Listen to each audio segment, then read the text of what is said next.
Olá, ouvintes! Começa mais um Conversa Criminal, seu podcast sobre ciências criminais. Sou Augusto Rodrigues, advogado criminalista.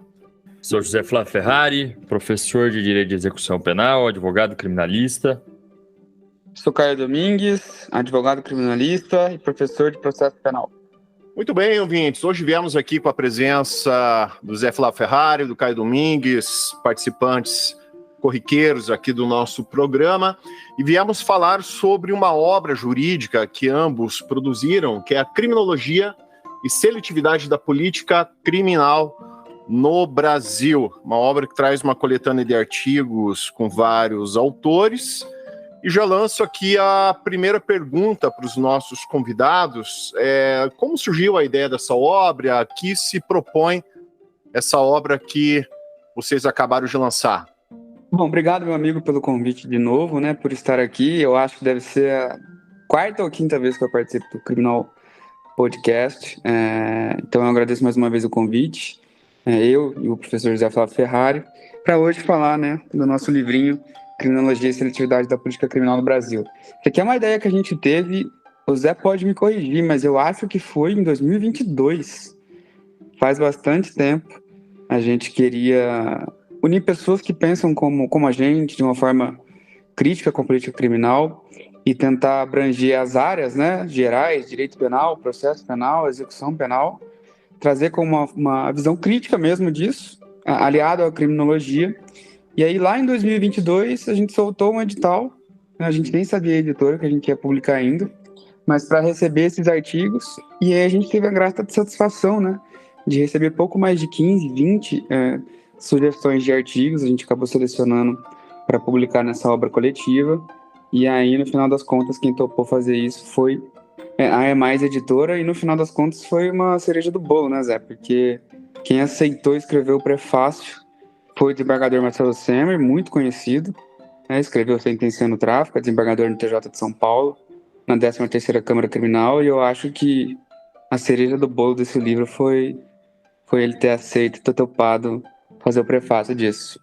E além disso, essa obra, na verdade, ela surgiu tanto de uma parceria minha, do Caio, que a gente já tinha ideia, e essa ideia no imaginário de produzir alguma coisa em conjunto, até porque nós somos sócios de vários projetos, e essa parceria veio para ficar de fato, não é? Mas também para fazer algo duradouro. Então, nessa primeira edição, de fato, nós pensamos em algo que nos machuca muito tempo enquanto sociedade, que é a seletividade da política criminal brasileira. E nos outros projetos pode apostar que traremos outros temas de igual relevância.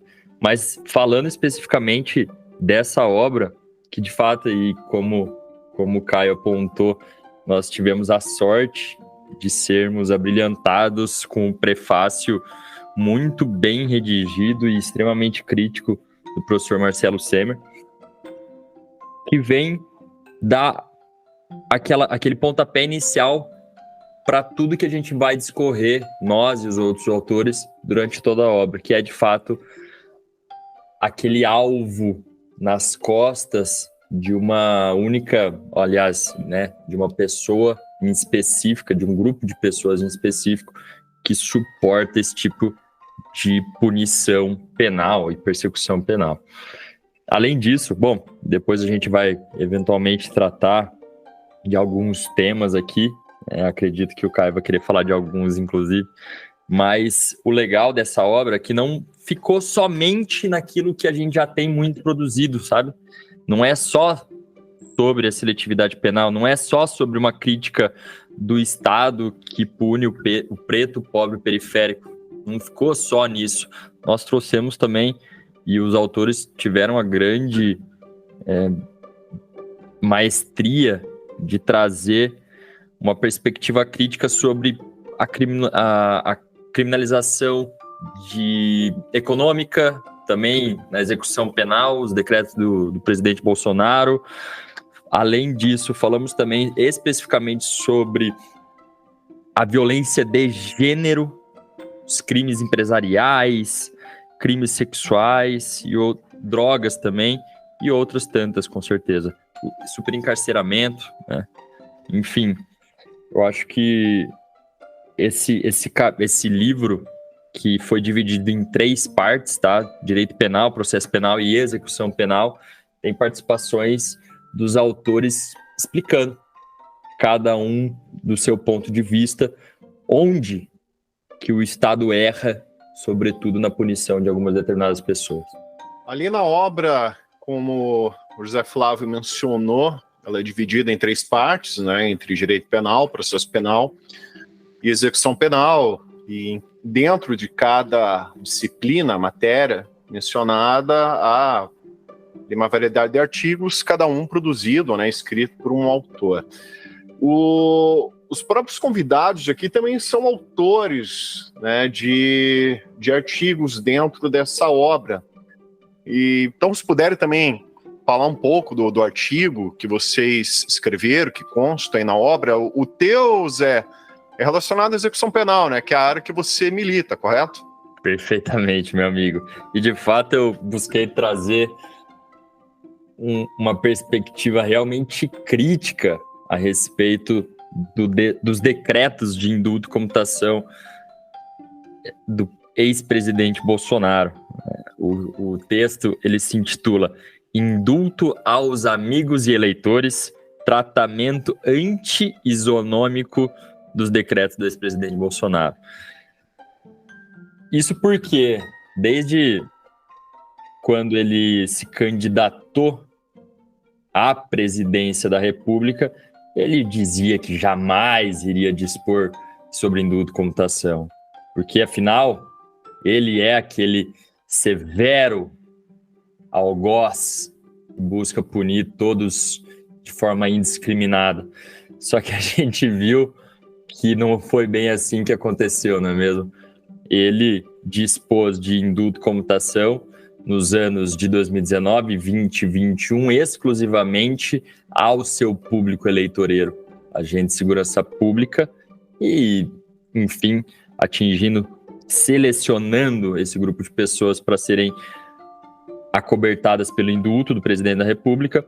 Nós tivemos também o decreto mais recente também do Daniel da Silveira, que ele não é propriamente um decreto de indulto, mas, tecnicamente falando, seria uma anistia, uma graça, na verdade. E ele, apesar de tudo isso, né, foi cassado esse decreto, né, pelo STF, e depois, em 2022, ele também dispôs o indulto de uma tal forma que, ainda que não fosse o objetivo, diga-se entre muitas linhas, ele atingiu alguns políticos partidários e alguns colegas políticos dentro desse decreto de 2022, até onde eu tinha feito a pesquisa, tá? Então, sem querer citar nomes aqui, mas certamente a gente consegue citar 2 grandes nomes de pessoas e políticos condenados, que haviam sido condenados, que foram beneficiados por essa norma do presidente da República, que são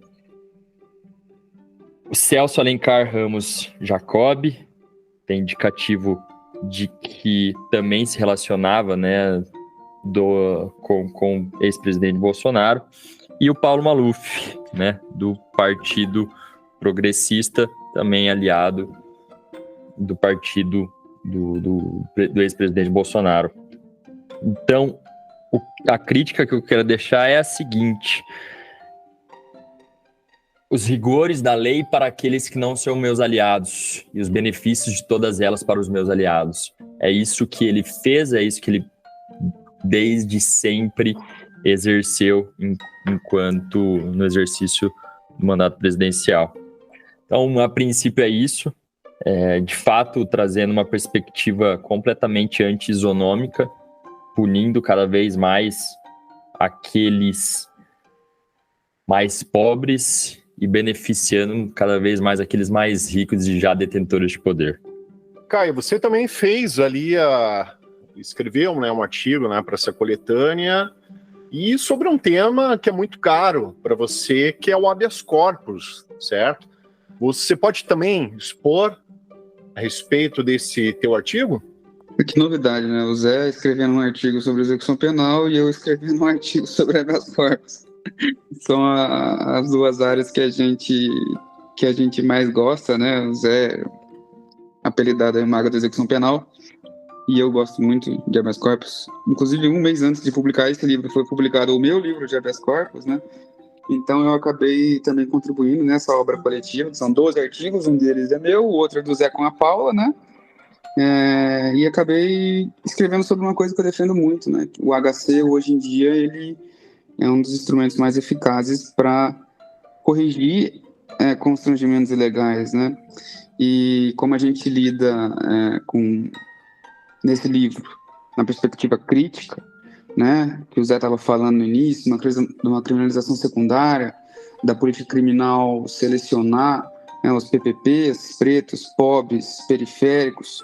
Eu vejo, sinceramente, no habeas corpus, uma das formas mais rápidas da gente conseguir equilibrar não a seletividade, porque ela vai continuar existindo, né, não é de hoje que a gente trata desse tema, mas pelo menos tentar diminuir esses absurdos que a gente vê, né? Eu até cito no meu livro pessoas sendo presas por furtar lata de leite, shampoo, produtos de higiene e alimentícios, assim, sabe? E foi por meio das ações constitucionais de habeas corpus que muitas delas foram soltas, tiveram a prisão preventiva revogada, os processos trancados, enfim. E aí eu acabo citando alguns precedentes ali, né, que vieram por meio de habeas corpus e hoje são consolidados, que na minha visão tentam corrigir ali esses preconceitos estruturais que existem hoje no Brasil. Entre eles, eu não pude deixar de citar o RHC 158-580 da Bahia, do ministro Rogério Schietti, que trata ali sobre os requisitos da busca pessoal, né? E nesse voto de 60, 70 páginas, ele acaba falando sobre racismo estrutural, que eu acho, um dos pontos mais importantes que a gente trata na obra coletiva inteira aqui. Então, acabei citando esse precedente, que hoje é um entendimento consolidado dos tribunais superiores, veio inicialmente ali por conta de um julgamento de habeas corpus. Citei também ali aquele HC, agora me fugiu o número, mas que tratou sobre o consentimento sobre invasões domiciliares, né? É um outro entendimento consolidado dos tribunais superiores que veio no julgamento de um habeas corpus, também capitaneado pelo Rogério Schietti. E o outro que eu acabei citando foi a quantidade de drogas na dosimetria da pena, que para mim são 3 temas que estão ligados comumente ao tráfico de drogas e, como a gente sabe, os crimes de tráfico de drogas que são investigados hoje no Brasil, sem absolutamente nenhuma atividade investigativa de inteligência, são aquelas prisões em flagrantes que o Marcelo Temer trata muito bem no livro dele, Sentenciando o Tráfico, né? Você está preso num dia e condenado no outro, e o alvo disso a gente já sabe quem que são os pretos, pobres e periféricos. Então eu tento trazer essa visão aí, a importância do habeas corpus hoje em dia, para corrigir esses constrangimentos ilegais. E é bacana porque um artigo antes do meu foi a Luísa Tyson, né, que escreveu sobre prisão preventiva e lei de drogas. Então acabou linkando aí um artigo com o outro. Ela veio antes do meu e depois eu tratei disso. E eu quero só citar uma frase do artigo dela. A gente vai acabar citando alguns deles, né? Mas ela fala uma frase do João Marcos Bucho, juiz de direito, muito conhecido de execução penal, que agora foi pro TJ, né, de Santa Catarina, como com Alexandre de Moraes, que ele fala que um dia um preso jovem, negro, pobre, com sua liberdade próxima, chegou para ele e disse, abro aspas, doutor, eu quero ter uma família, uma casa, um trabalho, mas não sei como vou conseguir, não sei fazer nada e nem ler direito. A vida lá fora a gente sabe. Ninguém quer saber de ex-presidiário. Eu acho que é sobre isso que a gente trata nessa obra coletiva, sabe? Essa seletividade, e é isso. Até, Caio, você comentou essa questão da obra, né, dessa penada, né, que não saberia o que fazer fora da vida carcerária.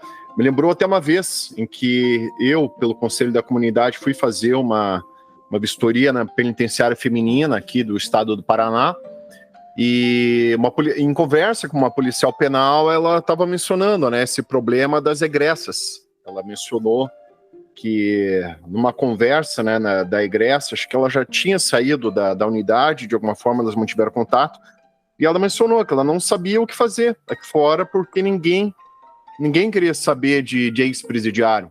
E ela falou, olha, não sei o que fazer, acho que o jeito é você voltar. Porque voltando para a unidade carcerária, pelo menos eu tenho que fazer. Eu trabalho dentro da unidade, eu tenho de dormir, eu tenho que comer, mas fora da unidade não tenho nada. Não tenho uma vida fora da unidade. Então essa é uma questão aí bem desesperadora, né? Bem crítica e que você mencionou muito bem nessa obra, né?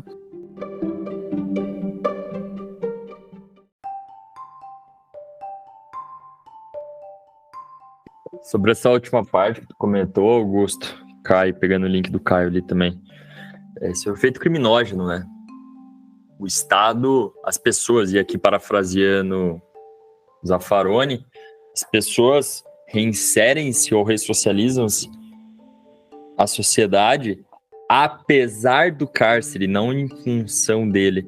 Então, existem muitos outros poderes que precisam estar coordenados e vontades que precisam igualmente estar coordenadas para que exista efetiva reintegração social. E eu queria fazer, lógico, não, o texto, né, esse livro, essa obra, não se resume exclusivamente ao meu texto, ou à minha participação, ou a do Caio, tá? São 12 artigos aqui que pelo menos eu queria trazer para o nosso ouvinte, para que ele fique um pouquinho curioso e tenha vontade de adquirir essa obra, esse exemplar, ou até mesmo entrar em contato com os autores e obter os exemplares, né, com eles, diretamente com eles. Primeiro texto, e logo começando com um pontapé, uma voadora de texto, que de fato, acredito que dessa obra aqui é um dos textos mais críticos dessa obra, sem nenhuma dúvida. Eu acredito que esse texto abrilhantou e muito essa obra, que é o texto escrito pelo Thales Bernal Bornea. Ele, inclusive, recentemente aprovado o mestrado da USP em Direito em Criminologia, né, cara? Direito Penal e Criminologia. E ele, de fato, é uma pessoa que, apesar de muito jovem, tem se destoado. E o texto é sobre a co-culpabilidade como instrumento de mitigação das condições sociais do autor situado. Gente, isso aqui é coisa de primeiro mundo de fato, tá? Lógico, sem querer menosprezar talvez os outros textos, tá? Falando, inclusive, de todos os outros autores, mas a gente começa já com uma obra, com um texto que é uma voadora no leitor. E é isso que a gente propôs, porque, afinal, é um livro extremamente crítico relacionado à seletividade penal. Depois a gente continua com o texto da Marina Milena Gasparotto Pasqualini, que fala sobre as múltiplas vitimizações nos crimes contra o gênero feminino. Salvo engano, esse texto aqui, que ela também traz o caso da Mariana Ferrer e outros tantos. E o último texto, dentro dessa perspectiva da parte geral, né, do direito penal, dessa primeira parte, que é dividido em 3 blocos do livro, nós temos a sociedade de risco e os crimes empresariais, uma perspectiva criminológica e social dos crimes de colarinho branco no ordenamento jurídico brasileiro, escrito por Franco Cruz Monego. O Thales, que é o autor dessa primeira obra, desse primeiro artigo, ele é administrador de um Instagram que ele posta muita atualização de direito penal e processo penal com informativos. Ele é nosso aluno, inclusive, no curso de lei de drogas, C acadêmico. Eu esqueci o nome do Instagram, eu sigo ele, toda vez que ele posta, eu salvo os posts, porque ele posta todos os informativos. E, enfim, o Thales realmente deu um pontapé, começa com uma voadora. Ele passou, acho que sim, passou no mestrado lá da USP. Ele participa de alguns dos fóruns lá do IBCCRIM, se não me falha a memória também. E ele traz a discussão interessante aqui sobre dosimetria de pena, viu, gente? Se aí seria uma atenuante genérica da segunda fase, seria uma causa de diminuição de pena. O arroba dele é Thales B. Bornea, e aí ele tem um Instagram que é só focado nas atualizações. Observatório Criminológico Penal. Esse mesmo, Observatório Criminológico Penal. Indico que vocês sigam, porque tem muitas atualizações. Então, a questão do Thales é se seria uma atenuante genérica, ou se seria uma causa de diminuição de pena, que que, gente, tem bastante consequência prática, né? Principalmente porque ainda tem vigência a súmula 231 da STJ, né? Então, por enquanto, me parece que a melhor saída seria a causa de diminuição de pena. Mas, enfim, essa primeira parte, eu sou apaixonado por direito penal. Então, assim, me conquistou. A gente começou por direito penal justamente por isso, com esses excelentes artigos.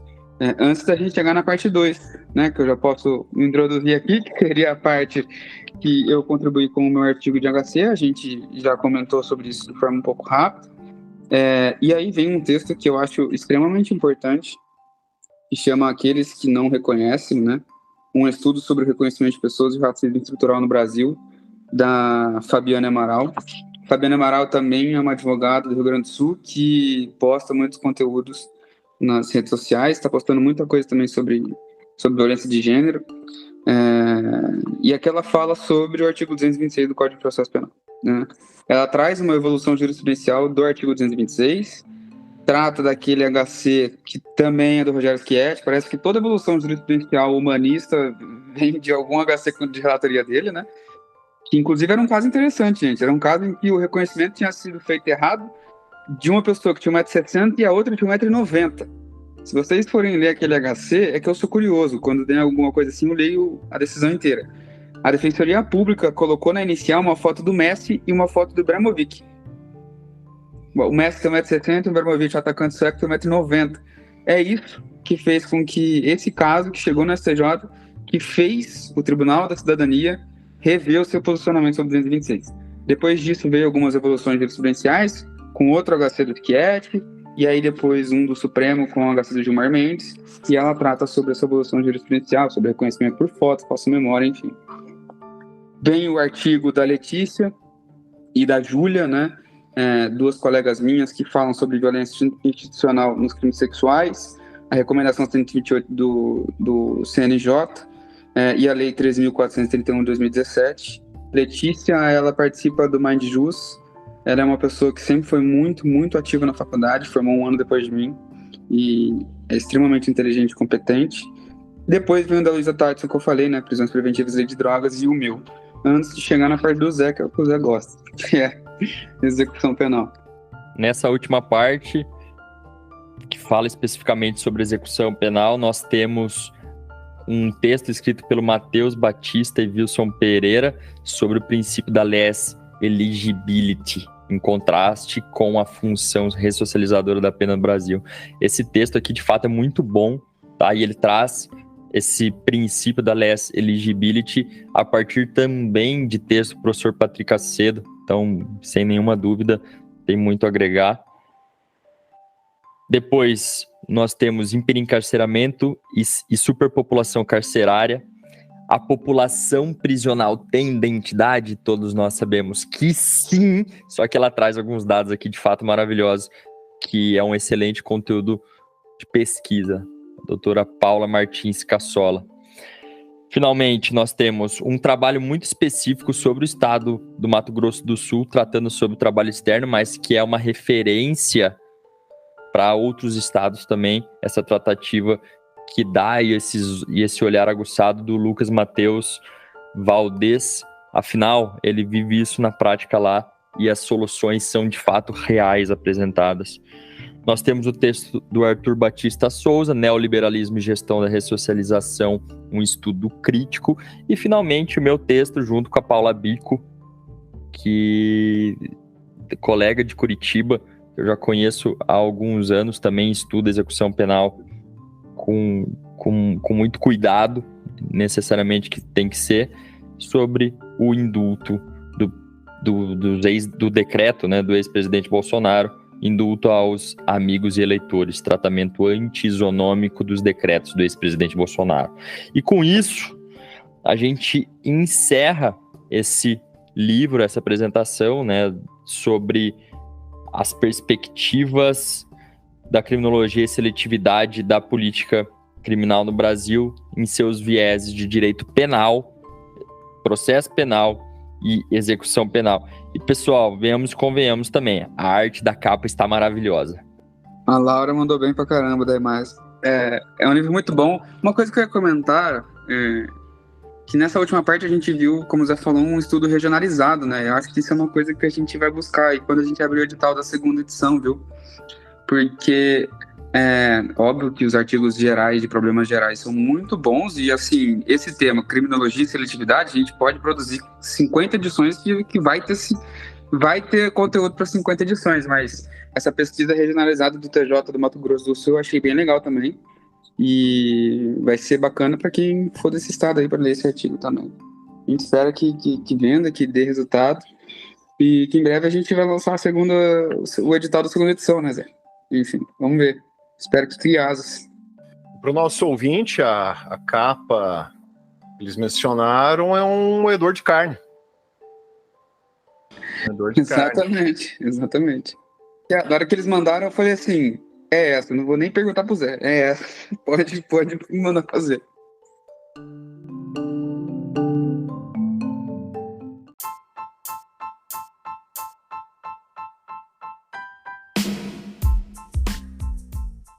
Então, esse foi mais um Conversa Criminal Podcast. Estamos aí caminhando para o final do nosso programa. Quero aqui agradecer pela presença do José Flávio Ferrari, do Caio Domingues, parabenizar por essa produção, por essa coordenação desse trabalho muito importante, pois temos que pensar o direito penal, processo penal, execução, toda essa estrutura de persecução penal de forma crítica, pois, como consta da capa dessa obra, temos aí um sistema que nada mais é do que uma máquina de moer gente. Deixo aqui também o espaço para os nossos convidados, caso queiram fazer as suas considerações finais, fazer algum convite, alguma divulgação, passar algum recado para os nossos ouvintes, por favor, fiquem à vontade.